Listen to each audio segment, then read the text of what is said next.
welcome. I'm Ijoma Onyato. Tonight, Governor Ayodele Fayose of Ekiti State announces his intention to seek the highest office in the land come 2019.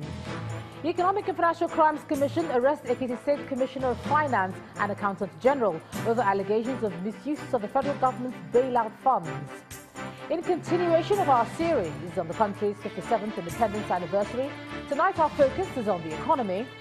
And China tells North Korean companies operating in its territories to shut down as it begins the implementation of the United Nations sanctions against the country.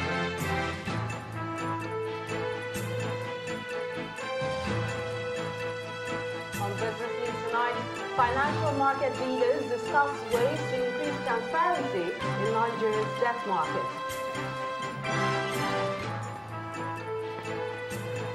On sports news, the Nigeria Football Federation disqualifies Abia Angels from the 2017 ITO Cup competition for fielding an ineligible player against the Confluence Queens.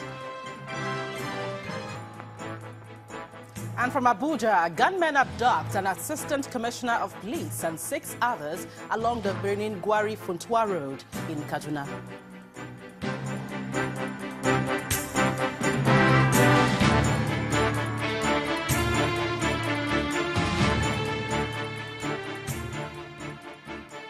We begin tonight from Abuja, where the Ekiti State Governor Ayodele Fayose has signified his intention to seek the highest office in the land come 2019. Governor Fayose formally announced his presidential ambition at a gathering of PDP members, including the former Aviation Minister Femi Fani-Kayode and the former Deputy Governor of Osun State, Iyola Omishore. He says he's unperturbed by the zoning of the presidential ticket to the north by his party. They said they zone to the north. What if nobody comes from the north? Will our party not have a candidate? Today, I challenge them. If truly they deserve this zoning, they should come out. Those of them in the party, current party ESCO, working committee, who is afraid of us, who wants to contest as president, come out. You can't use the party machinery against our members. I want to challenge all of them to a contest, to the field. What are they afraid of? Most of you are governors at different times. Most of you are leaders of note. Fear will only kill the person carrying it. You want to be president of Nigeria, you want us to work for you, you come and chop it? No way. No way. We are working for this party. We speak up for this party. If we had been quiet, this party would have been dead by now. Tell them, those of you from northern Nigeria, if they are men, they should stand up to be men. We don't want boys as governor anymore. We want men. We don't want people who have who don't have courage. We don't want package leaders. We don't want to package anybody to the presidency again. Everything I said about Nigeria came to pass one after the other. One after the other. I'm prepared for an election in Ekiti. I have my deputy governor anointed. I'm going to stay with him. When somebody has done well, the young man has not offended me, he has not done any wrong, why would you say your deputy cannot be president, cannot be governor after you, if your hands are clean?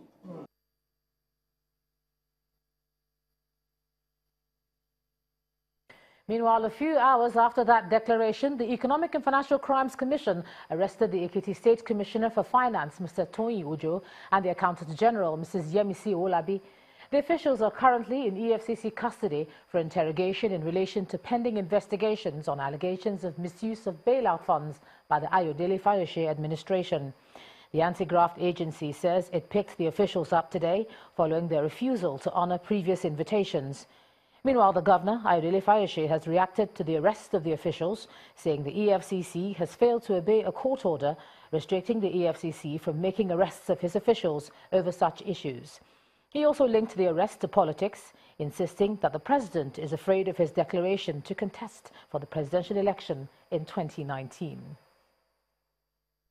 Staying with politics, the former president, Goodluck Jonathan, is advocating for a statutory delegate position from some members of the party to prevent manipulation ahead of the National Convention of the People's Democratic Party coming up in December. Former President Jonathan, who was at a forum of former speakers of the party, maintains that adopting that position will save the party from possible post-convention crisis. The proposed statutory delegate option, if adopted by the PDP, will imply that some members of the party will automatically become delegates to the National Convention without a governor or any other party leader having the powers to screen such a candidate out. It's barely 3 months to the proposed National Convention of the People's Democratic Party, PDP, and some members of the party are already rallying together to form a common front. The latest of such gathering is this meeting of former Speakers Forum of the PDP and the former President Goodluck Jonathan in Abuja. Addressing the forum about how to reduce post-convention crisis, former President Jonathan advocates statutory delegate slots for some members. One of the greatest problems facing PDP is how we elect our candidates or national officers or even state officers of the party. And I propose that, look, we must make sure that whenever elections are to be done, either delegates to contest for elective offices or candidates for party offices, that 70% of the delegates should be statutory delegates. Statutory delegates that you cannot change. Even if you're a president or you're a governor, you cannot change them because they are statutory delegates. The former president also speaks on the reasons why the PDP failed in the 2015 presidential election, though his position differs greatly from that of the former governor of Ogun State, who also hosts the former speakers at a different meeting. PDP is still the strongest party. Yes, we know the reason. We know the reason we lose the election. People may be writing left, right, and center at the appropriate time. Some of these things will be properly addressed for purpose of history. There are certain things you don't write now because it will be misunderstood as if you are playing politics. But after some years, 5 years, 6 years, 8 years maximum, when the beneficiaries have left, you can state the right thing and people will not quarrel with you. Everybody will know. I wouldn't say we lost. We did not win. It's different from we lost. You will find out that the difference in votes is marginal. And what largely has resulted in all of this, your guess is as good as mine. We became overconfident. And in certain locations, we took our people for granted. The proposed National Convention of the PDP has been described by some political analysts as a litmus test for the party as it prepares for the next general election in 2019. But whether the PDP will get it right or not at the convention is only a matter of months away. Of our great party, the People's Democratic Party. The Economic and Financial Crimes Commission recently declared that it made over 300 convictions in the space of 6 months. As much as that may gladden the heart of many, Nigerians believe there's still much work to be done to fight corruption. To this end, some senior lawyers and rights activists today met at a roundtable organized by the Socio-Economic Rights and Accountability Project, SERAP, to offer solutions to the problem. Our political correspondent Sheung Okimbalue reports. It's regrettable that the image of the judiciary has been tarnished by the notion that the Nigerian judiciary is bedeviled by corrupt elements. That was more than good news to the ears of many Nigerians. The most senior member of Nigeria's judiciary reading a riot act on corruption in the country and taking on his own sector, the judiciary. That message appears to be ringing loud and clear at most fora where the issues of graft is discussed. This one put together by a non-governmental organization, the Socio-Economic Rights and Accountability Project, SERAP. It's a roundtable on how to sensitize Nigerians and the corporate fight against corruption. The lead speaker is a renowned professor of law, Akin Oyebode. The man is simply unsettled by the cases of corruption in the country. These people who are corrupt, they know they have ways of disguising, and keeping their ill-gotten wealth, because they don't want people to know that their wealth came from proceeds of larceny of filthy corruption. Professor Yebode strongly believes there is need for stiffer penalties for corruption offenses. Corrupt people in Nigeria should be tried and, if convicted, put in jail and the keys thrown away. But because we are not China, in a country like China, you face the firing squad. Okay, but Nigerians were so compassionate. We don't want to execute the corrupt people. The professor is not alone in the crusade. Senior Advocate of Nigeria, Mr. Femi Falana, tells the gathering of the need for transparency in government, especially in the National Assembly. Apart from the jumbo pay of our legislators, each of them is entitled to a new car for 4 years. But that's not enough. Under this Sharaki-led National Assembly, they have also bought exotic cars of 38-40 million naira for what they call chairmen of committees, apart from buses. They have wardrobe allowances. Professors don't have wardrobe allowances.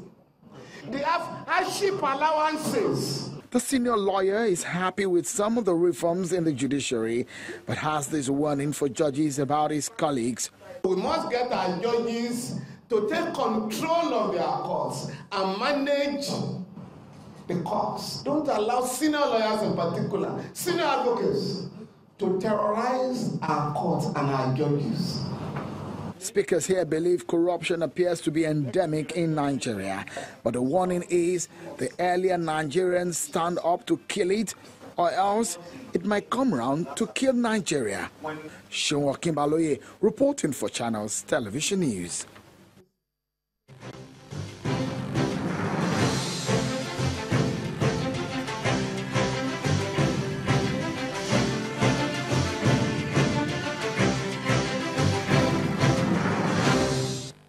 In continuation of our reviews of the country's journey to nationhood, tonight we focus on the economy and just how well has the economy lived up to its potentials given its huge human and natural resources. Our business editor, Bosun Omofaye, examined some of the factors that have shaped the country's economy since it gained independence. The Nigerian President Muhammadu Buhari will on October the 2nd inaugurate a new 60-day action plan on ease of doing business. This is part of the agenda at transforming the country's business and economy via government institutions. Since independence nearly 60 years ago, the various administrations have struggled to deliver on sound macroeconomic conditions in a manner that places the business sector at the center of infrastructure provision, industrialization, employment, and wealth creation. The implementation of the ERGP is critical to achieving the ambitious goals of this government to diversify the economy and attain a growth rate of 7% by 2020. So that is our plan. Getting out of recession is only the first step. As Nigeria celebrates another Independence Day, the business community sees more promises, but less concrete resolution of existing challenges. Now tougher problems are emerging: steady and deadly terror, worsening infrastructure, naira devaluation, and rising population. I can safely say that no nation has recorded significant economic development with unrestrained high interest rates. The case of Nigeria will not be different. For an economy begging for restructuring before President Buhari gets in the saddle in 2015, the economic recession of 2016 was a double jeopardy. This year's independence, however, was a breather from 2016 as rapid fireworks from the monetary authorities combined with a measure of fiscal engineering to soft-land the economy in the second quarter. But the coast is not yet fully clear.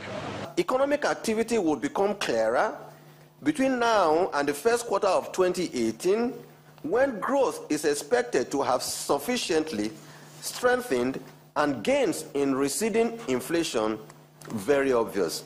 For most Nigerians, the key issues of life and living go beyond the Independence Day celebrations and the high-sounding macroeconomic framework and statistics. For the majority, they see a bigger jobless market, shrinking consumer spending, with no pay rise to cushion inflationary pressures. It's actually deafening when you consider the fact that your economy is contracting. And the contraction means people will lose more people will lose their jobs, that the income of households is also shrinking.